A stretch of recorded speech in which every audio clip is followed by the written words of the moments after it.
Okey, Assalamualaikum warahmatullahi wabarakatuh dan selamat sejahtera kepada semua pelajar yang akan mengikuti kelas sejarah pada hari ini bersama saya Cikgu Nur Rashikin. Okey, pada kelas yang lepas kita telah belajar mengenai latar belakang masyarakat Arab sebelum kedatangan Islam. Di mana pada waktu itu masyarakat Arab telah mengalami zaman jahiliah. Di mana zaman itu merupakan zaman kegelapan bagi masyarakat Arab selepas runtuhnya empangan Maghrib di Yaman.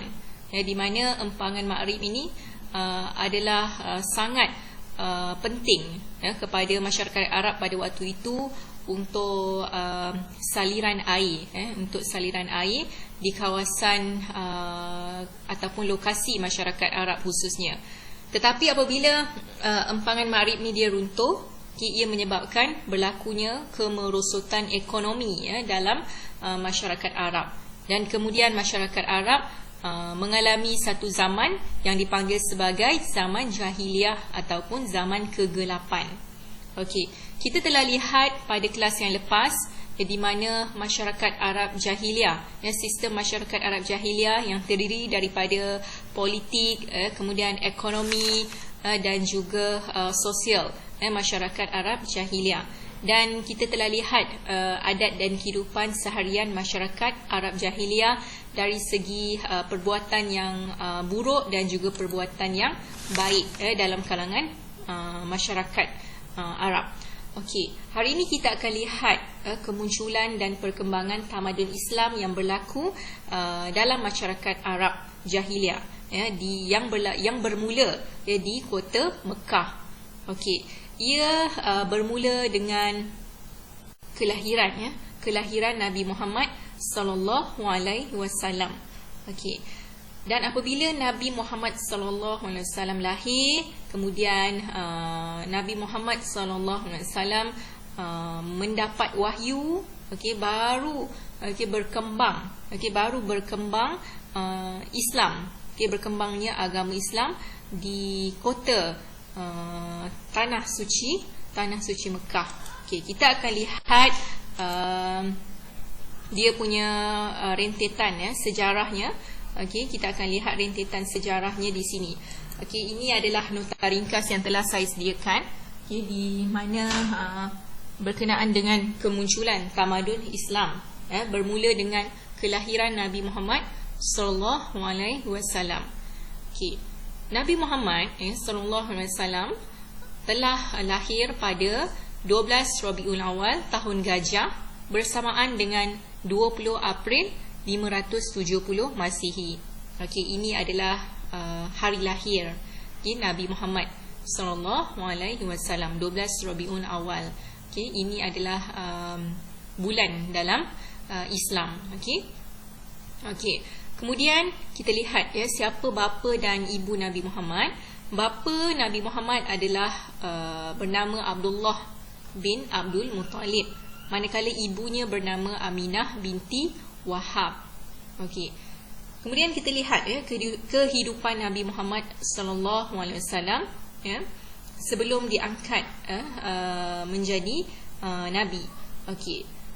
Dia baginda lahir dalam masyarakat Arab Quraisy dan membawa perubahan kepada masyarakat Arab Quraisy dari sudut akhlak, akidah dan syariah. Ini adalah bagaimana Nabi Muhammad dia transform, dia merubah masyarakat Arab dari sudut akhlak mereka, dari sudut akidah mereka dan syariah.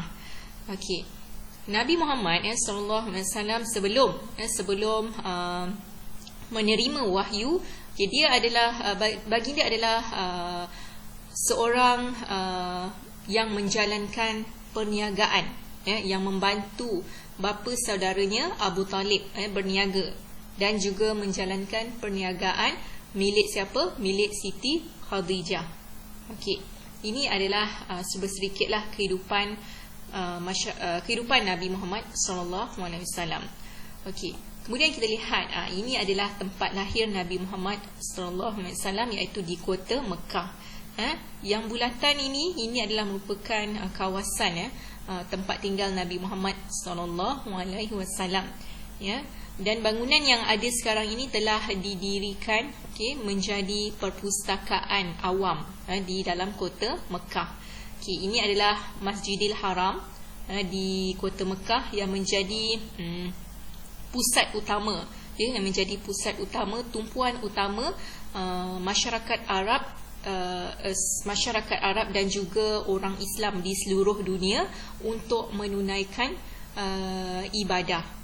Orang yang beragama Islam di seluruh dunia akan datang ke sini untuk menunaikan haji. Ini adalah tumpuan orang Islam di seluruh dunia. Jadi Nabi Muhammad dia telah lahir di kota Mekah, yang berhampiran dengan Masjidil Haram. Kita lihat bagaimana Nabi Muhammad sallallahu alaihi wasallam mula menyampaikan agama Islam. Baginda mula menyampaikan agama Islam setelah menerima wahyu. Maksud wahyu ini adalah firman Allah. Firman Allah merupakan kalam Allah. Apa itu kalam? Kalam ini merupakan kata-kata Allah.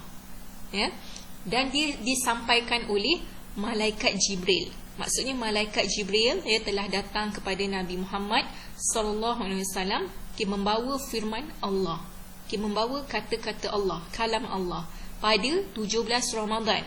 Ini adalah wahyu yang pertama pada 17 Ramadan bersamaan dengan 6 Ogos 610 Masihi di Gua Hira. Ini adalah gambar Gua Hira di mana pada waktu itu Nabi sedang bersendirian di Gua Hira. Wahyu pertama adalah surah Al-A'la. Surah Al-A'la ini merupakan ayat 1 hingga 5. Dia bermula dengan perkataan Iqra. Bermula dengan perkataan Iqra. Iqra ini adalah dalam bahasa Arab yang bermaksud bacalah.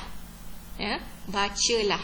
Jadi Allah Subhanahu Wa Taala telah menyampaikan wahyunya kepada malaikat Jibril, dan malaikat Jibril menyampaikannya kepada Nabi Muhammad. Meminta, menyuruh Nabi Muhammad sallallahu alaihi wasallam untuk membaca. Bacalah. Bacalah. Dan asas kepada perkembangan tamadun Islam adalah bermula dengan bacalah. Membaca. Membaca dan menulis merupakan asas ilmu pengetahuan sehingga tamadun Islam berkembang dan maju. Jadi ini adalah ayat pertama yang diturunkan kepada Nabi Muhammad, meminta, menyuruh Nabi Muhammad SAW untuk membaca. Jadi ini adalah berkaitan dengan wahyu, kalam ataupun kata-kata Allah yang pertama yang disampaikan oleh malaikat Jibril. Kemudian wahyu kedua surah Al-Mudassir. Wahyu kedua adalah surah Al-Mudassir ayat 1 hingga 7, merupakan pengisytiharan Nabi Muhammad sallallahu alaihi wasallam sebagai pesuruh Allah. Sebagai pesuruh Allah. Maksudnya dalam surah ini, surah Al-Mudassir ini, telah Allah Subhanahu Taala telah isytiharkan Nabi Muhammad sebagai pesuruh Allah. Maksudnya pesuruh apa? Pesuruh untuk menyampaikan wahyu.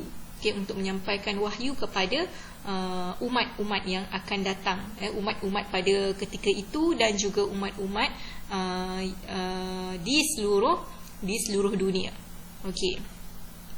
Kemudian kita lihat dakwah penyebaran Islam dilakukan oleh Nabi Muhammad sallallahu alaihi wasallam secara rahsia dan juga secara terang-terangan. Jadi ini adalah berkaitan dengan penyebaran Islam yang dilakukan oleh Nabi Muhammad sallallahu alaihi wasallam.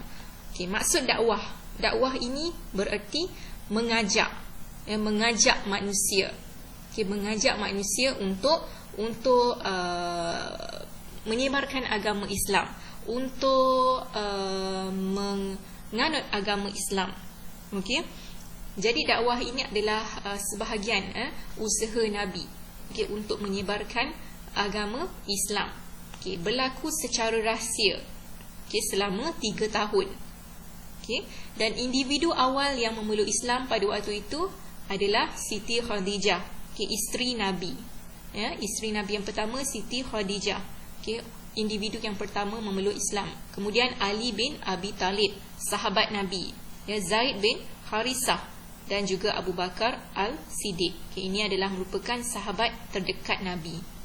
Okay. Kemudian Nabi Muhammad SAW, okay, menyampaikan Islam secara terang-terangan. Okay. Yang telah berlaku di mana? Telah berlaku di Bukit Safa. Okay, ini apabila Nabi Muhammad SAW menyampaikan Islam secara terang-terangan. Tetapi, okay, dakwah ini telah ditentang oleh bapa saudara Nabi, iaitu Abu Lahab. Okay, kemudian apabila Nabi Muhammad SAW, okay, telah dapat banyak tentangan, okay, oleh bapa saudara, kemudian oleh masyarakat sekeliling dan sebagainya, ya, Nabi Muhammad kemudiannya berhijrah ke Madinah, okay, di mana ini pun disuruh oleh Allah. Okay, Allah suruh Nabi Muhammad untuk berhijrah, untuk berpindah ke Madinah, untuk menyebarkan agama Islam di Madinah pula. Okay, dan di situ di Madinah, ya, Nabi Muhammad diangkat, okay, sebagai pemimpin, menjadi pemimpin rakyat pada ketika itu. Dan baginda, ya, Nabi Muhammad berjaya merangka piagam Madinah, ataupun disebut sebagai Perlembagaan Madinah, ya, yang mengandungi perundangan, yang mengandungi undang-undang, ya, yang mengandungi akta dan sebagainya lah. Okay, peraturan lah. Ya, perlembagaan ini merupakan peraturan-peraturan. Okay, jadi siapa yang merangka? Nabi Muhammad, ya, telah merangka piagam Madinah. Okay, kemudian kita lihat, ini adalah kawasan kota Madinah, ya, di mana apabila Nabi Muhammad telah mendapat tentangan, ya, yang kuat di kota Mekah, Nabi Muhammad telah berhijrah ke kota Madinah untuk menyebarkan agama Islam. Okay, ini adalah Masjid Nabawi. Okay, di atasnya adalah Masjid Nabawi, adalah salah satu tumpuan utama, okay, apabila masyarakat Islam, orang Islam ke Madinah, okay, mereka akan menunaikan ibadah di Masjid Nabawi juga. Okay, ini adalah pusat tumpuan orang ataupun penganut agama Islam di Madinah.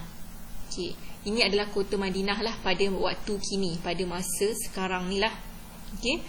Okay, jadi seterusnya, okay, Islam telah berkembang maju, telah berkembang bukan saja di Mekah, bukan saja di Madinah, tetapi juga di kawasan-kawasan tanah Arab yang lain dan juga di luar tanah Arab yang lain.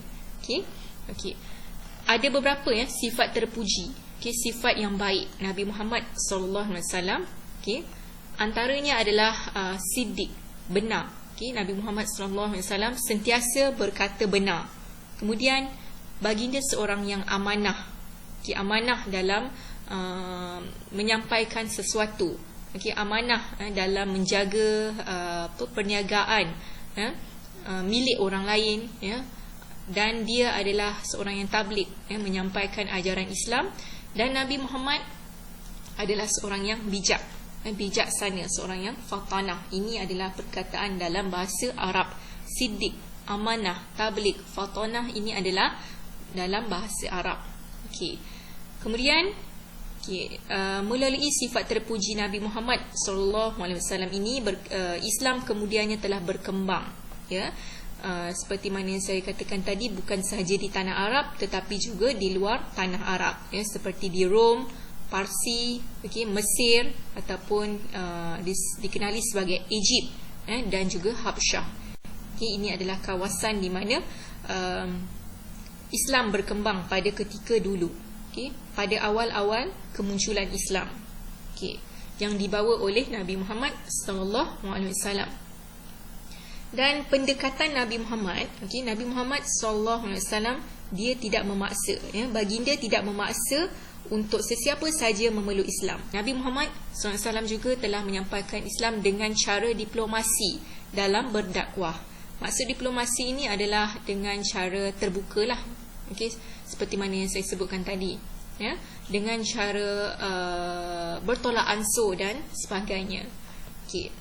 Kemudian kita lihat, ini adalah kawasan-kawasan di mana tempat agama Islam telah berkembang, ataupun populasi penduduk masyarakat Islam di dunia, di mana mereka tinggal, ataupun populasi tertinggi mereka adalah di kawasan yang warna hijau pekat ini, di kawasan Saudi Arabia, kemudian di kawasan Turki, Egypt, Kazakhstan, ini semua termasuklah Pakistan, Afghanistan, Libya, Algeria, Iran, Sudan, Nigeria, Tunisia, Morocco, Indonesia, Malaysia, Brunei. Ini semua Indonesia, Malaysia, Brunei di sinilah.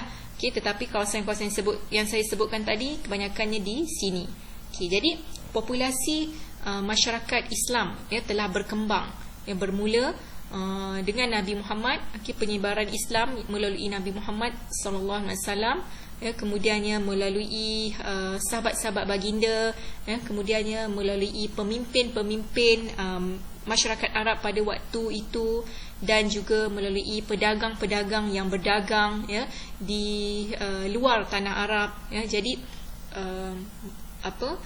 penyebaran Islam pada waktu itu sangat cepat, sangat cepat, sehingga kan ramai yang memeluk agama Islam pada waktu itu, sehinggalah sekarang agama Islam, masyarakat Islam sentiasa meningkat tahun demi tahun.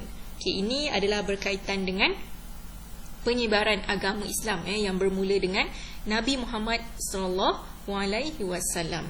Jadi untuk penerangan hari ini berkaitan dengan perkembangan tamadun Islam bermula di tanah Arab. Jadi saya harap kamu faham mengenai penerangan untuk hari ini, dan saya harap kamu dapat buat latihan yang saya sediakan nanti. Sekian untuk pembelajaran hari ini. Assalamualaikum warahmatullahi wabarakatuh, dan selamat sejahtera.